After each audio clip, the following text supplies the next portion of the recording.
भारतात आता कॅन्सरवरची लस येणार आहे। कॅन्सर रुग्णांसाठी अतिशय मोठी आणि दिलासादायक बातमी आहे, कारण केंद्रीय आरोग्य राज्यमंत्री प्रतापराव जाधव यांनी कॅन्सरच्या लसीसंदर्भात मोठी घोषणा केली आहे। ब्रेस्ट कॅन्सरसाठी लवकरच ही लस येणार आहे।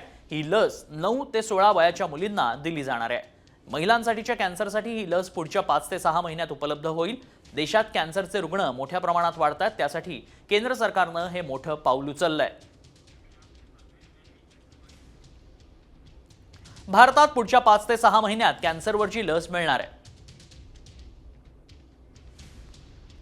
ब्रेस्ट कॅन्सरसाठी लवकरच ही लस देण्यात येईल। स्तन, तोंड आणि गर्भाशयाच्या कॅन्सरचा सामना करण्यासाठी लस उपयुक्त आहे। 9 ते 16 वयाच्या मुलींना ही लस दिली जाईल। 30 वर्षांहून अधिक वयाच्या महिलांचं हॉस्पिटलमध्ये स्क्रीनिंग केलं जाईल।